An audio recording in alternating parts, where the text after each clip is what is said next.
جناب شہزاد نیر صاحب، بہت شکریہ، آپ نے وقت عنایت فرمایا. اور آج کا جو ہمارا یہ نشست ہے اس میں جو ہمارا سلسلہ ہے وہ ہے نظم اور میری نظم. اس کا مطلب ہے کہ اردو نظم جو ہے کچھ بات اس کے حوالے سے، اور اس کے تناظر میں پھر آپ کی اپنی جو نظم ہے اس کے حوالے سے ہم تھوڑی سی آپ سے گفتگو کریں گے. اور جو تناظر رہے گا اس گفتگو کا جو فوکس ہے وہ ہے آپ کی کتاب، جو ہم اپنے ناظرین کو دکھائیں گے بھی، گرا کھلنے تک. جناب شہزاد نگیر صاحب کی ایک معروف کتاب ہے، 2013 میں یہ چھپی، بعد میں بھی اس کے اور ایڈیشن چھپے. تو اس کتاب کے حوالے سے خاص طور پر اور مجموعی طور پر آپ کی نظم نگاری کے حوالے سے تو سوال سر صرف ایک ہی ہے، اور وہ یہ ہے کہ آپ کیا سمجھتے ہیں کہ اردو نظم جو ہے وہ اپنے فکر، اپنے اسلوب کے اعتبار سے روایت سے گزرتی ہوئی کن منازل کو پہنچتی ہوئی اب کہاں پہنچ چکی ہے؟ وہ تناظر آپ کے سامنے ہے. اور اس تناظر کو سامنے رکھتے ہوئے آپ کی یہ جو کتاب ہے یہ نظم کی اس شاعری میں کون سے حصے میں کتنا کنٹریبیوٹ کر رہی ہے آپ کے خیال میں؟ قاری کی حیثیت سے بھی آپ فرمائیں گے اور تخلیق کار کی حیثیت سے بھی. تو یہی ایک سوال. بہت شکریہ. نظم کا سفر سب کے سامنے ہے، اسے دہرانے کی کوئی اتنی ضرورت نہیں ہے. چند ایک نظم تصدق حسین خالد یا نور میم راشد یا مجید امجد، فیض احمد فیض، منیر نیازی، اختر حسین جعفری اور علی محمد فرشی اور نصیر احمد ناصر اور خالد احمد اور آگے احمد ندیم قاسمی اور کتنے ہی نام ہیں جنہوں نے نظم کو انرچ کیا، پاورفل کیا. اب ہر کسی کا اپنا اسلوب ہے، انداز ہے. غزل کی طرح نظم میں بھی یہ سہولت موجود ہے کہ ایک سے زائد اسالیب، ایک سے زائد انداز لفظیات اور موضوعات اس میں آپ نظم کہہ سکتے ہیں. طوالت کی کوئی قید نہیں. اب 2.5 صفحے کی نظم کہیں یا 9 مصروں کی نظم کہیں، اتنی مزیدار اسے میں وہ یہ سمجھتا ہوں جیسے آدمی پتنگ اڑا رہا ہو اور اس کے ہاتھ میں ڈور ہے، دھاگا ہے جس سے پتنگ ہے، تو کبھی وہ اس کو ادھر کھینچ لیتا ہے، کبھی وہ اس کو لیفٹ موڑ دیتا ہے، کبھی وہ رائٹ، کبھی اس کو اسے ہم کہتے ہیں چوک دلوانا، کبھی چوک دلوانا، پھر اس کو اوپر اٹھا لیتا ہے، پھر اس کو سلو اٹھاتا ہے، پھر اس کو تیز. یہ ساری لچھے بھی چھوڑتے ہیں، بالکل یہ ساری سہولتیں نظم آزاد ہمیں دیتی ہے. ہم مصرے کو جیسے مرضی لے جائیں، تھوڑا سا موضوع کو یوں کر دیں، اور کم از کم میں یہ سمجھتا ہوں کہ جس طرح وہ کشتی کا سٹیئرنگ ہوتا ہے تو لیفٹ رائٹ موڑتے ہیں آپ. نظم اپنا سفر طے کرتے کرتے جب 21ویں صدی کی دہلیز پر پہنچی تو میں باوجود یہ سمجھتا ہوں کہ فکری منظرنامے پر بھی اور انسان کے اپنی جو وجودی سوالات ہیں، جو ایگزسٹینشل کرائسس ہے، جو ایک بحرانی کیفیت ہے، اس میں اضافہ ہی ہوا. مطلب صدی چڑھتے ہی تو اتنا بڑا وہ 9/11 ہو گیا، اور اس کے بعد یہاں بمباری، وہاں بمباری، اور اب تازہ ترین جو آپ دیکھیں 2024 میں 23 میں جو مڈل ایسٹ میں ہو رہا ہے، اور اسی کے پس منظر میں وہ وجودی سوالات اور انسان کی ایلینیشن والی باتیں، ان کو میں یہ سمجھتا ہوں کہ وضاحت، صراحت اور پھیلاؤ اس کے ساتھ کیپچر کرتی ہے اردو نظم. بمقابلہ غزل کا شعر. بہت اچھا. غزل کے شعر میں تو ظاہر ہے وہ تو ایک کنسنٹریٹڈ فارم ہے، 2 مصرے ہیں، لیکن بعض اوقات آپ کسی ایک خیال، کسی تصور، کسی کیفیت، اس کے مختلف پہلو بیان کرنا چاہتے ہیں، اور تھوڑی سی اس میں ٹریولنگ کرانا چاہتے ہیں اپنے قاری کو، کہ یہاں سے گزار کے اس منظر کو دکھا کے پھر میں یہاں اسے پہنچاؤں اور پھر کہوں لو میاں یہ دیکھو، یہاں سے ذرا دیکھ کے دیکھو. یہ سہولت ہمیں نظم دیتی ہے. بالکل ٹھیک ہے. آپ نے جو کہا کہ نظم کہاں پہنچ چکی ہے، یقین کیجئے کہ میں جب نئے تخلیق کاروں کی اور اپنے ہم اثروں کی اور اپنے سے کچھ سینئرز کی، جیسے انوار فطرت ہے، ہمارے یہاں ارشد معراج ہیں، روش ندیم ہیں، ان کی نظمیں پڑھتا ہوں، یا نثری نظموں میں خاص طور پہ افضال سید ہیں، تو میں یہ سمجھتا ہوں کہ جتنی ایک آپ کو تھوڑا سا ایٹ لینتھ طوالت کے ساتھ تخلیقی جمالیاتی تجربہ نظم فراہم کرتی ہے، وہ ایسے چمکنے والا غزل کا ایک شعر نہیں کر سکتا. لہٰذا وہ لوگ جو شاعری کو تھوڑی دیر کے لیے اپنے ساتھ رکھ کے سفر کرنا چاہتے ہیں، ان کے لیے نظم ہے. میرا پہلا اظہار نظم میں ہوا. عام طور پہ لوگ غزل سے شروع کرتے ہیں، تو میں نے جو 7ویں جماعت میں تھا تو جو پہلی چیز لکھی شاعری میں وہ نظم ہی تھی. وہ مثنوی کی حیات میں تھی، یعنی 2 مصرے جو ہم قافیہ و ہم ردیف.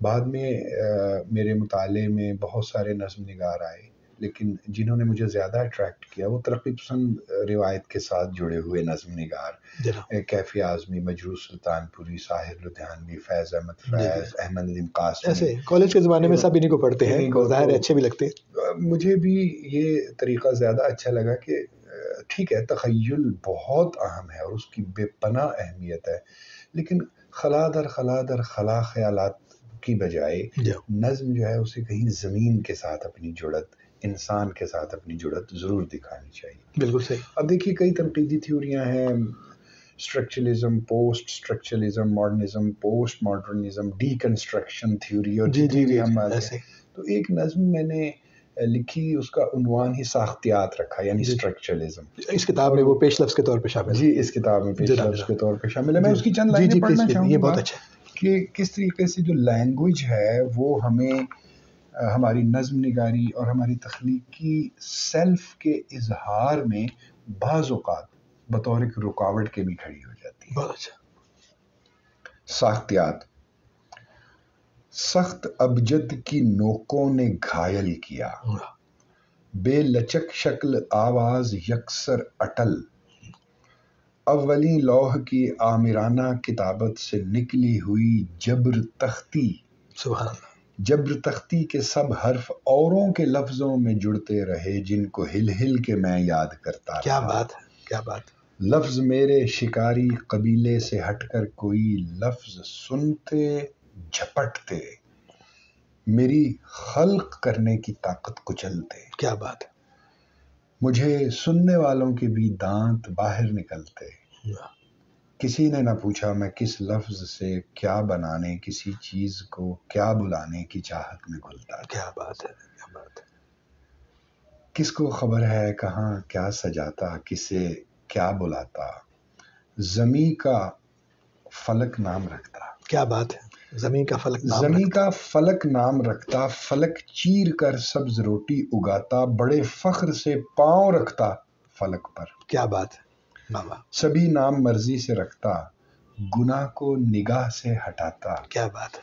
کبھی بین کو بین میں نہ لگاتا. کیا بات ہے. سعادت کو عادت بنا کر عبادت بناتا. سبحان اللہ، سبحان اللہ. درستی سے کچھ دور رکھتا. کیا بات ہے. خبر خیر کرتا، کہیں جل کو جل میں سمانے نہ دیتا. میں تاریخ کے پاس تاخیر آنے نہ دیتا. کیا بات ہے، کیا بات ہے. ادب کو ابد نام دیتا. کیا بات ہے. ابد کو مٹاتا. خدا کو نہ خود سے جدا کر کے لکھتا. خدا کو نہ خود سے جدا کر کے لکھتا. خدا خود کو خود ہی خدا کر کے لکھتا. کہاں کیا لگاتا یہ کس کو خبر ہے، مگر سر پہ لادے گئے عہد خاموش کا. جبر توڑوں تو میں لفظ باہر، میں اب کے زبان میں کہوں سب جو میں چاہتا تھا. کیا بات ہے. مجبوراً ہمیں اسی زبان کا سہارا لینا پڑتا ہے، مجبوراً ہمیں وہی الفاظ. میں نے کوشش کی. ویسے تو زبان کا استعمال بھی مجبوری ہی ہے. آپ تو اس زبان کی بات کر رہے ہیں نا. ساری زبان جو ہے جبر کا نام. ہاں مطلب بے ایسے ہے تو ایسے ہی. چلیے یہ تو جبر ہے، لیکن میں نے اس جبر کے اندر رہتے ہوئے کچھ آزادی حاصل کرنے کی کوشش کی اور ٹرائی کی کہ کچھ الفاظ خلق کیے جائیں جو خوبصورت بھی ہوں. اور میری طویل نظم میں اس طرح کی کچھ سچویشنز ہیں کہ جو ایسے بیان کرتی ہیں، مطلب جیسے مثال کے طور پر نتھنگنیس کا بیان ہے.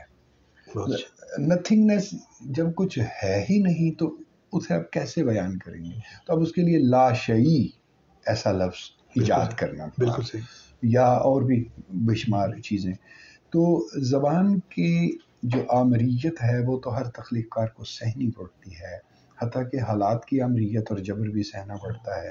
لیکن میں نے اور میری نظم میں نے جہاں جہاں ممکن ہوا ہے اس جبر کی تنابیں توڑنے کی کوشش کی ہے، چاہے وہ برفاب کی نظمیں ہوں، یا گرہ کھلنے تک کی نظمیں ہوں، یا اس کے بعد میں ایک اور کتاب پہ کام کر رہا ہوں جس میں پچھلے 10-12 سال، کیونکہ ابھی میری نظم کی کتاب آئی ہوئی 12 سال ایسے تو 10-12 سال میں جو نظمیں ہوئیں ان کو میں اکٹھا کر رہا ہوں. بالکل ٹھیک ہے. اس میں کچھ نظمیں تو ایسی بھی ہیں جو ملازمت میں ہونے کے باعث دانستہ میں نے ایک طرف کر دی تھی، وہ بھی شامل ہو جائیں گی.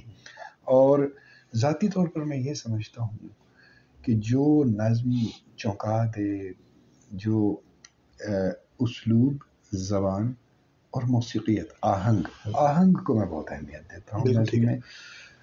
اور پھر بڑے سوالات کے لیے یہ پلیٹ فارم، یہ کینوس میں استعمال کرتا ہوں. میرے کچھ احباب نے لکھا بھی ہے کہ میری غزل جو ہے وہ نظم سے جدا گانا ہے، وہ دو الگ الگ تجربوں پر مشتمل ہے. اور میں اس سے اتفاق کرتا ہوں. کچھ ایسے شاعر بھی ہوتے ہیں جن کی غزل نظمیہ اسلوب میں یا نظم غزلیہ اسلوب میں ہوتی ہے، لیکن میری کوشش یہ رہی ہے کہ غزل غزل ہی کے ڈھنگ میں رہے اور نظم نظمی کے ڈھنگ میں رہے. اب دیکھیے کہ تیرے روبرو لب کشائی روایت کا حصہ نہیں، حکم لب بستگی تجھ سے منقول تھا، سو میری پستکوں میں مناہی شدہ منطقوں کا کہیں کوئی قصہ نہیں. یہ عجب منطقے ہیں کہ ان پر کوئی حرف لکھنے لگے تو سخن ڈولتا ہے، قلم کا قدم راستہ چھوڑتا ہے مگر کب تلک حرف زنجیر ہوتے، سو آجا روایت درایت کے سنگم پہ آ دیکھ مجھ کو، میں چپ بھی رہوں تو تجسس میرا بے دھڑک بولتا ہے. کیا بات ہے. یعنی نظم کے اندر جو کچھ تو اس میں موسیقیت ہے، کچھ آپ نے پڑھ کے اس میں ڈال دیا. بہت اچھا.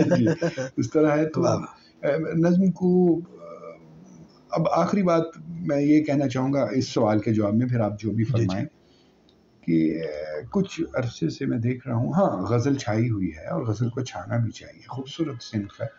میں نظم کے تناظر میں قطع کلامی کی معذرت، نظم کے تناظر میں یہ کہہ رہا ہوں، یعنی جو ہم نے سوال شروع کیا تھا کہ غزل کے مقابلے میں تو ہے ہی، لیکن نظم کے جو اسالیب ہیں، مثلا ایک نظم وہ ہے جو بالکل سیدھا سپاٹ تو نہیں کہنا چاہیے، سیدھا اور راست اظہار جو ہے، نیریٹیو اسٹائل اختیار کرتی ہے، سیدھا راست اظہار کرتی ہے.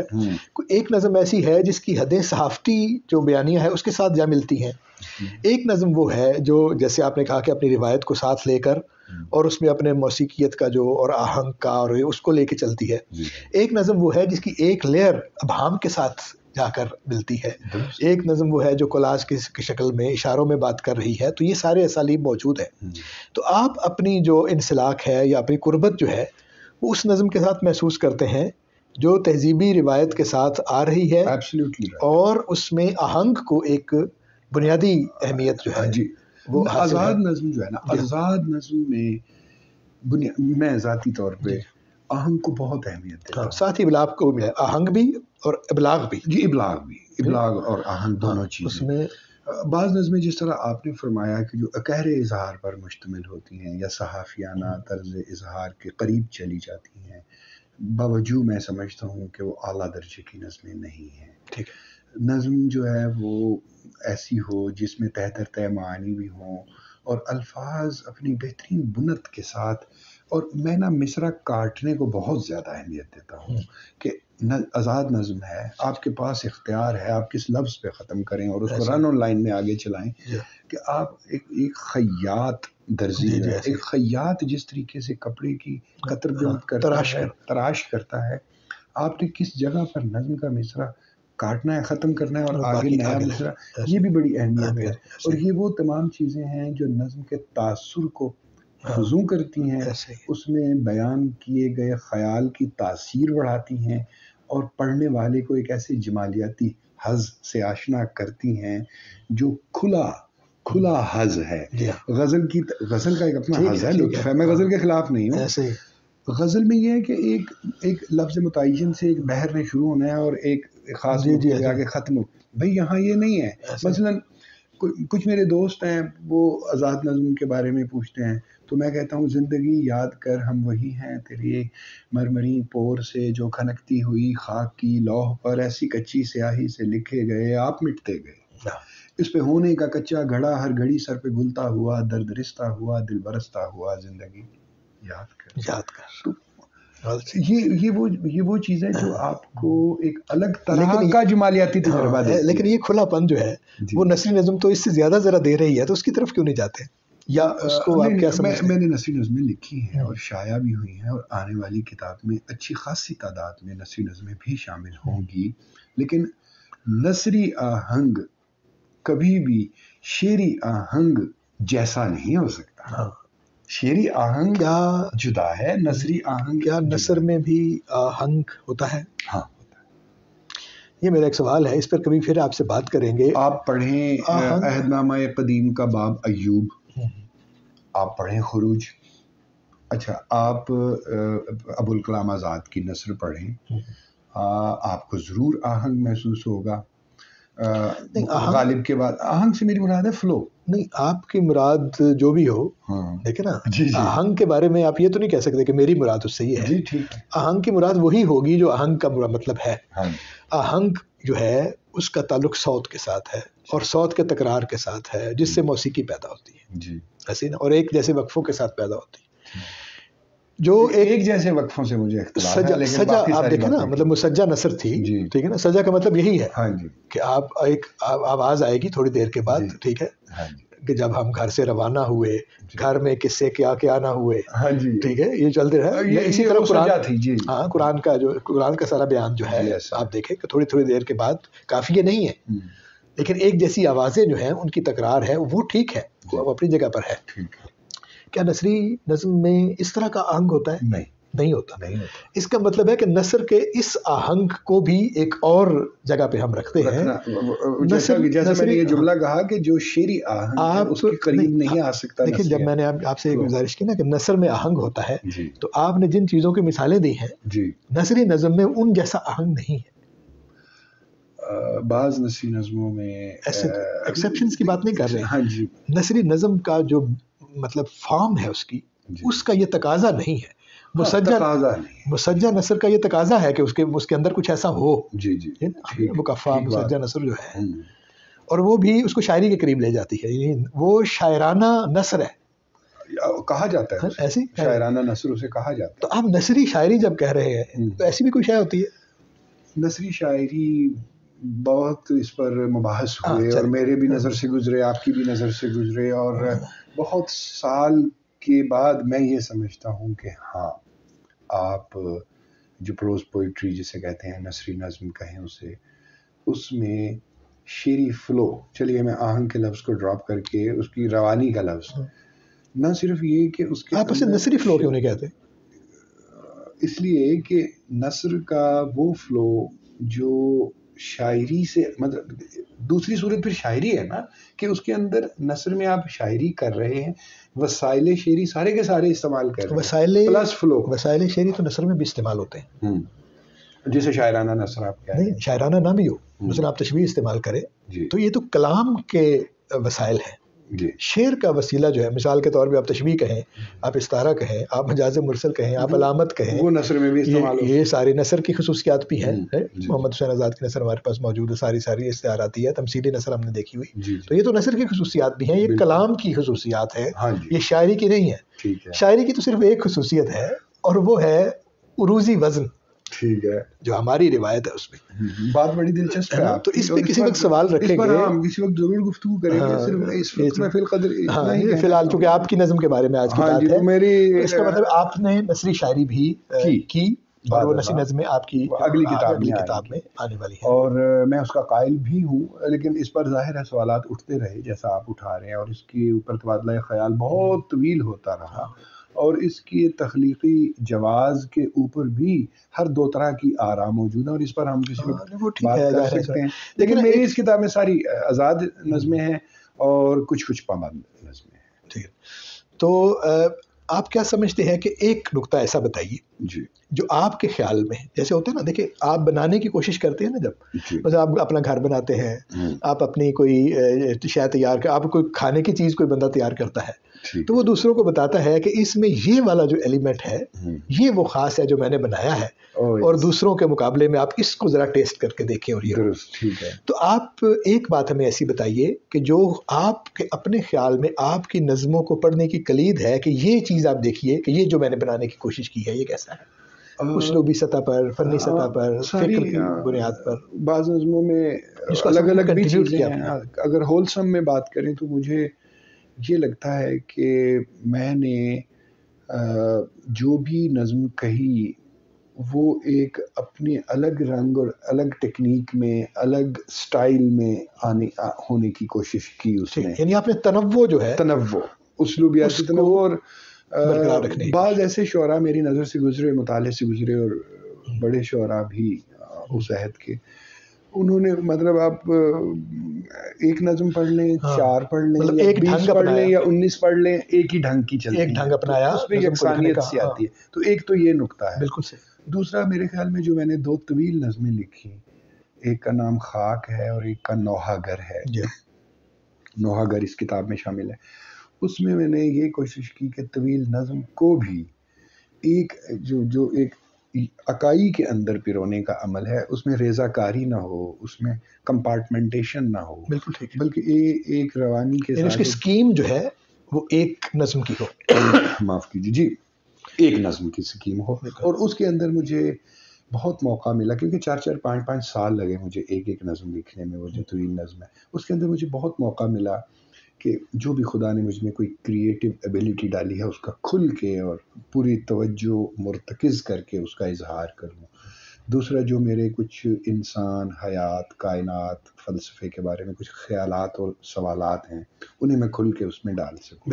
اور اسلوب کی سطح پہ جو آپ بات کر رہے ہیں، اس میں نے یہ کوشش کی کہ دونوں طویل نظموں میں کہ میں ایک نئے سے مراد جو اگرچہ پچھلے سے منسلک ہی ہوتی ہے، ہر چیز جو نئی ہوتی ہے، لیکن انداز ایسا ہو کہ جس کے اوپر یہ نہ بندہ کہہ سکے کہ یار اچھا یہ سارا حصہ تو اس سے مل گیا تو یہ سارا حصہ اس سے مل گیا، بلکہ وہ الگ رہے.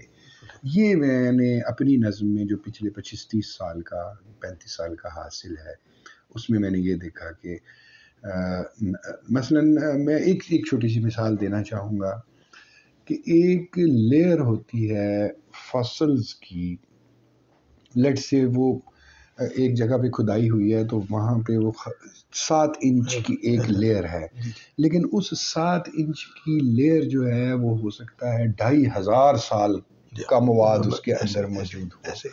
تو مجھے یوں لگا کہ مثلا سنگیائے پڑے ہیں، فاسلائزیشن کا ایک عمل ہے، تو میں نے اس کے لیے ایک لفظ کریٹ کیا، سنگیانا. سنگیانا مین کوائنیج ہے کہ جیسے اس کو سٹونیفیکیشن انگریزی میں کہتے ہیں کہ وہ ایک چیز ہے جو سٹونیفائی ہو گئی ہے. میں کہ یہ سنگیا آ گئی ہے، اور اس چھوٹی سی پٹی میں 2 انچ کی پٹی میں ہو سکتا ہے 2000 سال سنگیائے پڑے ہوں. تو اس طرح کی کنٹریبیوشنز ہیں جو شاید نظم کو کوئی 1 انچ کوئی آدھا انچ آگے لے گئی ہوں، نظم کے اسلوب کو، نظم کی لفظیات کو. کیوں نہیں، ظاہر ہے آپ ایک جو معاصر ہمارا نظم کا منظرنامہ ہے اس میں ایک اہم لکھنے والے کی حیثیت سے موجود ہیں. اور چلیں ایک بات صرف اور بتا دیں، بالکل ایک مختصر، آپ کا کیا خیال ہے کہ جو موجود منظرنامہ ہے جس سطح پہ جا کے نظم لکھنے والا آدمی کنٹریبیوٹ کرتا ہے یا چکا ہے، اس کی پذیرائی کرنے والا قاری بھی کوئی موجود ہے یا کم ہے؟ غزل کی نسبت کم ہے. اور دوسرا میں آپ کو ایک بات بتاؤں کہ ہمارے ڈاکٹر وحید احمد جا کر مشاعرے میں غزل سناتے ہیں اور بڑی داد لیتے ہیں. تھوڑا سا شاعر کو نظم بھی سنانی چاہیے، اور نظم سنانے کا انداز، میں خود اپنی نظم ہدایت کار پڑھتا ہوں تو غزل سے زیادہ داد ملتی ہے. وجہ اس کی یہ ہے کہ ہاں ہر نظم ایک طرح کی نہیں ہوتی، ہر نظم ہر غزل بھی مشاعرے میں پڑھنے کی نہیں ہوتی. تو اگر شاعر ذرا سا انتخاب کر کے پڑھے تو پذیرائی ملتی ہے. میری مطلب آج کل تو ویڈیو کلپس کا بھی دور ہے، تو میری نظموں کے ویڈیو کلپس بھی اتنے ہی لوگوں کو اچھے لگتے ہیں جتنے غزلوں کے. پڑھنے کا انداز بھی ایک ہونا چاہیے. تو میرا خیال ہے کہ اس سمت میں بھی توجہ شاعروں کی، نظم نگاروں کی ہونی چاہیے، اور اچھی نظم لکھی جانی چاہیے. بہت شکریہ شہزاد صاحب، بہت وقت دیا آپ نے، بہت مہربانی آپ کی. آپ ایک اچھے طریقے سے ہم نے اس کتاب کے حوالے سے، آپ کی نظم نگاری کے حوالے سے آپ سے جانا. اور ظاہر ہے اس جاننے میں صرف یہ نہیں ہے کہ آپ کی نظم نگاری، بلکہ اوورآل جو نظم کا ہمارا معاصر ماحول ہے اس کے بارے میں بھی، اور جو خاص طور پہ جو ہمارے نئے لکھنے والے دوست ہیں ان کے لیے آپ کی گفتگو میں بہت سے نکات ایسے موجود ہیں جن کی روشنی میں وہ اپنی جو نظم نگاری ہے یا اپنی جو شاعری ہے اس میں جو آگے کی منزلیں ہیں ان کی طرف جانے کے جو سراغ ہے وہ ڈھونڈ سکتے ہیں اور اپنے راہ جو عمل ہے اس کو طے کر سکتے ہیں. تو بہت شکریہ آپ کا، اپنے ادارہ اردو کو وقت دیا، بہت محبت. میں ادارہ اردو کا اور آپ کا بھی شکریہ ادا کرتا ہوں کہ مجھے موقع دیا کہ میں کچھ دوستوں سے ہم کلام ہوں. انشاءاللہ آئندہ بھی آپ سے ملاقاتیں رہیں گی. جی ضرور. بہت شکریہ.